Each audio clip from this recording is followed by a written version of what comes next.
आप देख रहे हैं हमारा YouTube चैनल दी सच्चा भारत और आज के इस बुलेटिन में आपका स्वागत है। सच्चा भारत में सबसे पहले आप देखेंगे स्थानीय व जिले के समाचार, फिर देखेंगे राज्य व राष्ट्र के समाचार। पंचतत्व में विलीन हुई किरण माहेश्वरी, भाजपा नेता के इकलौते बेटे प्रशांत ने दी मुखाग्नि। पीपीई किट पहन परिजन अंतिम संस्कार में हुए शामिल। राजसमंद विधायक किरण माहेश्वरी मंगलवार सुबह पंचतत्व में विलीन हो गईं। उदयपुर के रानी रोड स्थित मौक्षधाम में किरण के इकलौते बेटे प्रशांत ने उन्हें मुखाग्नि दी। अंतिम संस्कार में किरण के परिजन और नजदीकी शामिल हुए। इस दौरान सभी ने पीपीई किट पहनी थी। इससे पहले किरण माहेश्वरी को उनके निवास पर लोकसभा अध्यक्ष ओम बिरला, राजस्थान विधानसभा के नेता प्रतिपक्ष गुलाब चंद कटारिया समेत प्रदेश भाजपा के कई नेताओं ने श्रद्धांजलि दी। जिला कलेक्टर हरदीप द्वारा सोमवार को 37 नए कोरोना के रोगी मिले हैं। जिले में लगातार कोरोना कहर बरपा रहा है। जालोर पुलिस अधीक्षक श्याम सिंह भी कोरोना की चपेट में आ गए हैं। सोमवार को एसपी की कोरोना रिपोर्ट पॉजिटिव आने के बाद सरकारी निवास पर होम क्वारंटाइन हो गए हैं। इधर वन एवं पर्यावरण मंत्री सुखराम विश्नोई की चौथी रिपोर्ट नेगेटिव आई है।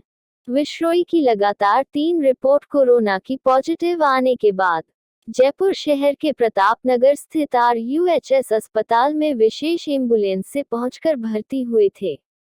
सोमवार को उनका चौथा सैंपल लिया गया, जो रिपोर्ट नेगेटिव मिली है। वहीं है विश्नोई के स्वास्थ्य में भी अब काफी सुधार है। हाथी पर निकाली बेटी की बंदोली, पिता बोले ये बेटे से कम नहीं।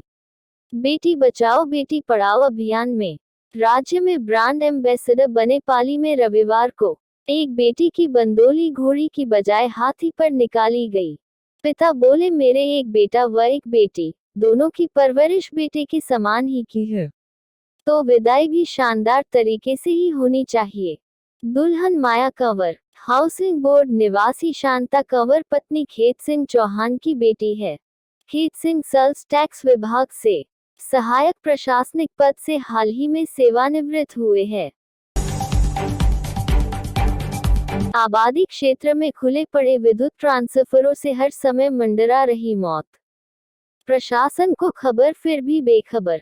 शहर के विभिन्न क्षेत्रों में सड़क किनारे लगे हुए ट्रांसफार्मर स्थानीय लोगों के लिए परेशानी का सबब बनता जा रहा है, तो वही बाशिंदों को अब डर के साए में जीने को मजबूर होना पड़ रहा है।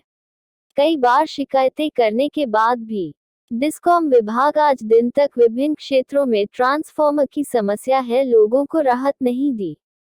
कई क्षेत्रों में बड़े हादसे हो चुके तो कोई ट्रांसफार्मर में करंट फैलने की वजह से आग भी फैल चुकी है। विकास नगर क्षेत्र में ऐसा ही नजारा पिछले लंबे समय से देखने को मिला।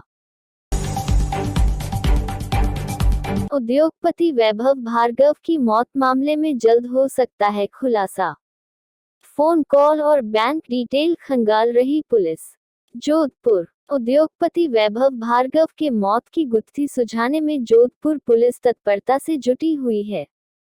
हालांकि ऐसा माना जा रहा है कि जल्द ही पुलिस वैभव भार्गव के मामले में खुलासा कर सकती है। पुलिस के मुताबिक उसके फोन कॉल और बैंक डिटेल पर काम चल रहा है। अब जो जानकारी सामने आ रही है उसमें एक महिला की संदिग्ध भूमिका को लेकर पुलिस जांच पड़ताल कर रही है, क्योंकि वैभव भार्गव के घर से निकलने से पहले और अंतिम बार महिला से लंबी बात की थी। हालांकि यह सिलसिला लंबे समय से चल रहा है। पुलिस ने महिला की कॉल डिटेल भी खंगाली है, जिसमें कई बातें सामने आए हैं। महिला के शहर के कई हाई प्रोफाइल लोगों के साथ भी बातचीत की जानकारी मिली है। पुलिस जल्द ही इस महिला को आधिकारिक तौर पर पूछताछ के लिए बुला सकती है।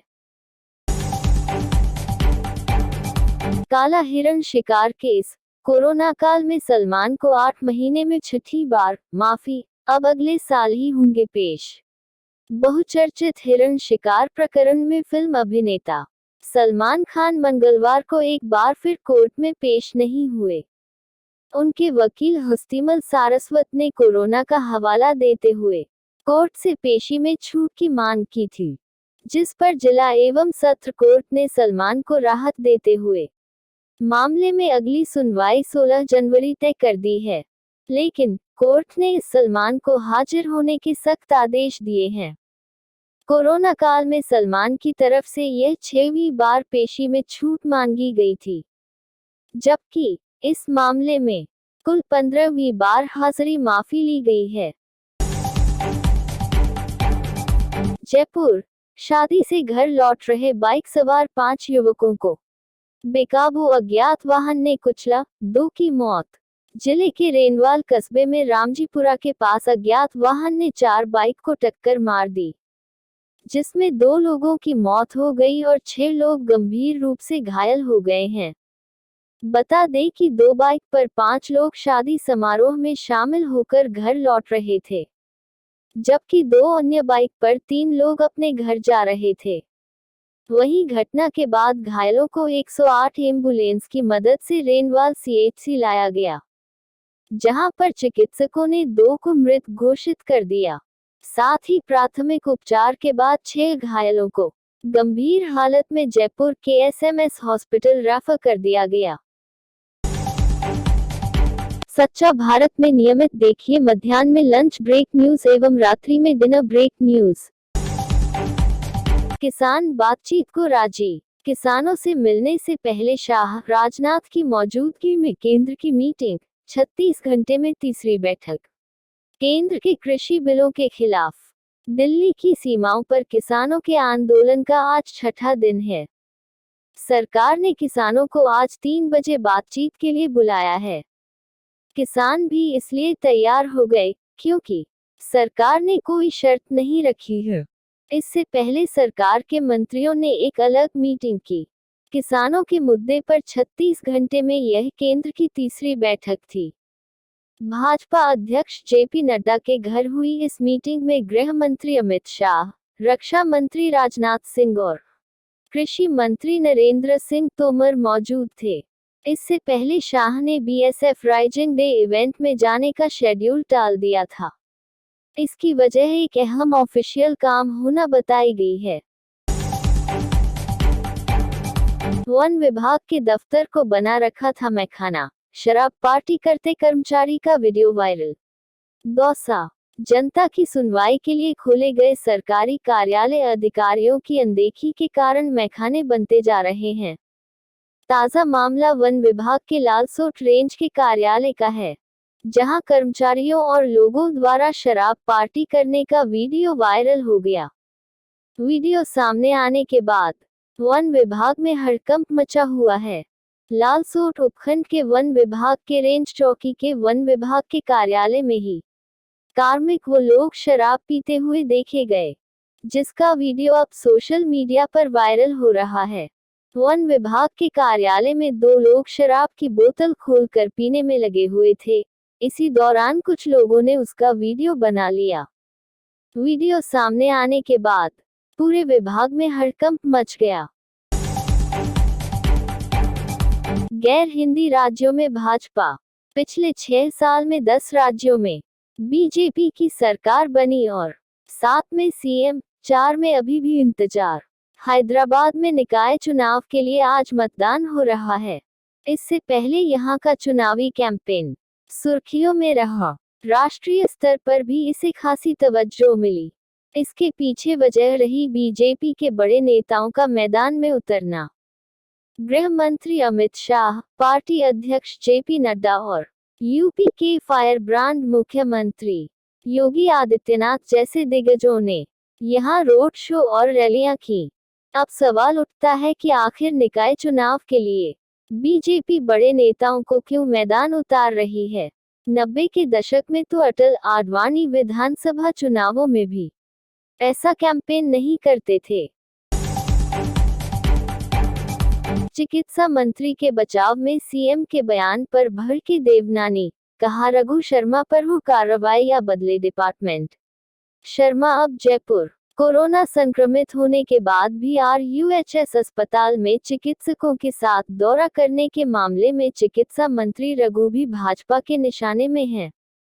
खासतौर पर तब जब मुख्यमंत्री अशोक गहलोत ने भी अपने बयानों में चिकित्सा मंत्री रघु शर्मा का बचाव किया है। भाजपा नेता और विधायक वासुदेव देवनानी ने मुख्यमंत्री के बयान की निंदा करते हुए मांग की है कि रघु शर्मा पर महामारी एक्ट के तहत कार्रवाई हो या फिर उनका विभाग बदला जाए। स्पेशल इंतजार आखिर कब तक? सरकार जल्द योजना बनाकर स्कूल खोलने पर करे विचार। बीकानेर। कोरोना ने देश और दुनिया की हर व्यवस्था को प्रभावित किया है, चाहे बात अर्थव्यवस्था, उद्योग धंधे, दैनिक दिनचर्या, सामान्य कामकाज या फिर शादी विवाह अथवा मांगलिक आयोजनों की हो। इन सब के साथ पहली बार ऐसा हुआ है कि शिक्षण व्यवस्था भी पूरी तरह से चौपट हुई है। होली से लेकर दिवाली तक पूरी तरह से स्कूलों की छुट्टियां रहीं। हालांकि बच्चों की शिक्षा प्रभावित न हो, इसको लेकर संचालक और सरकारी स्तर पर भी ऑनलाइन एजुकेशन के मोड़ पर बच्चों को शिक्षा से जोड़े रखने की कवायद जारी है। लेकिन ऑनलाइन एजुकेशन सिस्टम भी पूरी तरह से प्रभावी नहीं कहा जा सकता है। होटल गए युवक को बंधक बनाकर मांगी 5 लाख की फिरौती, 2 अपहरणकर्ता गिरफ्तार। दौसा। होटल में खाना खाने गए युवक का अपहरण कर परिजनों से 5 लाख की फिरौती मांगने वाले 2 आरोपियों को पुलिस ने गिरफ्तार किया है। आरोपी युवक का अपहरण कर अपने साथ ले गए और कमरे में मारपीट कर बंधक बना लिया। इसके बाद युवक के परिजनों को फोन पर धमकाकर 5 लाख रुपए की फिरौती मांग की, लेकिन पुलिस ने तत्परता दिखाते हुए आरोपियों को दबोच लिया। जानकारी के अनुसार लालसोट उपखंड मुख्यालय पर एक होटल में खाना खाने आए 2 युवकों में से एक युवक शाकिर खान का 2 बाइक पर बैठकर आए 5 युवकों ने अपहरण कर लिया और उसे उसकी ही कार में बैठा कर ले गए। थाना अधिकारी राजवीर सिंह ने अलग अलग 3 टीमें गठित कर साइबर सेल की मदद से आरोपियों की तलाश शुरू की, जिनमें 2 आरोपियों को गिरफ्तार करते हुए अपहृत युवक को छुड़ा लिया। और ऐसे ही नए अपडेट पाने के लिए द सच्चा भारत चैनल को सब्सक्राइब कीजिए। धन्यवाद।